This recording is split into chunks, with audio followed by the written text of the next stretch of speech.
For me, when I moved to Philly from Puerto Rico 9 years ago, it was really hard for me to adjust to this new place. I felt like an animal away from its natural habitat. I felt so nervous to meet new people and learn a new language that I started to get anxious. I started to think that people might not like me. I'm from San Juan, Puerto Rico. I lived in an area where there were barely any cars. It's calm and quiet. Pretty much everyone in my neighborhood was family, aunts, uncles, and cousins. My aunt lived with my grandma from my dad's side.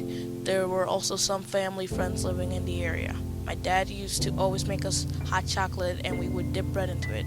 There were lots of palm trees all around and the houses were pretty big and well taken care of.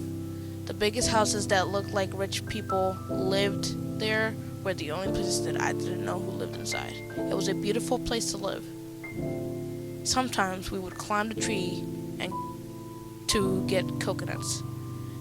Some trees had quenepas, which were Spanish limes, and my cousin climbed trees to get those. I've never eaten one though. I don't like how they looked and they felt too rough, but then some were so soft that when you touched them, they'd smash between your fingers. There was this thing I always wanted to do: ride a horse. I went on a trip with my family to a place with horses. One of my cousins, who was a daredevil, got on the horse and the horse went on a rampage, running really fast. My cousin didn't know how to stop it. I never got to ride a horse though, and I realized that I'm just not ready to ride. Overall, I loved my life in Puerto Rico and I didn't want to leave. When we left Puerto Rico, I was 5 years old and didn't understand what was going on. I thought we were going to visit a family member. I didn't know it was going to be permanent. A lot of hard things started happening in my family, and I felt it was because we had moved to the US.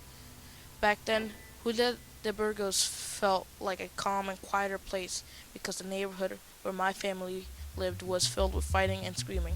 But now that I'm older, I can see more chaos than peace. So I acted neutral to this problem because I knew whatever I did, things weren't going to change.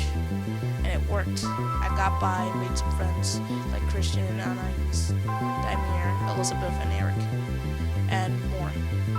And I realized that Philadelphia isn't as bad as I thought it would be. Although it lacks freedom, it makes up with peace and quiet and good people to talk to, something that lacked in Puerto Rico.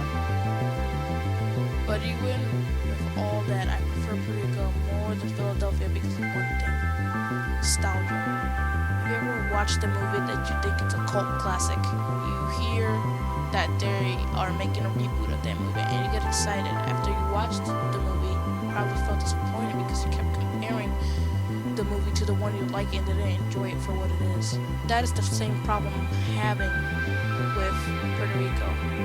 I'm still miss Puerto Rico and I can't get over it, but maybe I prefer Philadelphia over Puerto Rico. Maybe I can get over it because of one thing: my friends. If I move back to Puerto Rico, I'm thinking everything except my friends. I would have the same problem that I had when I moved to Philly. So I did get over it, and I do like Philly. What I'm trying to say is, even if you can't deal with change, at least try to make the best of it. Because change that suits you won't happen unless you try to make it so, even if it seems that your actions aren't causing change.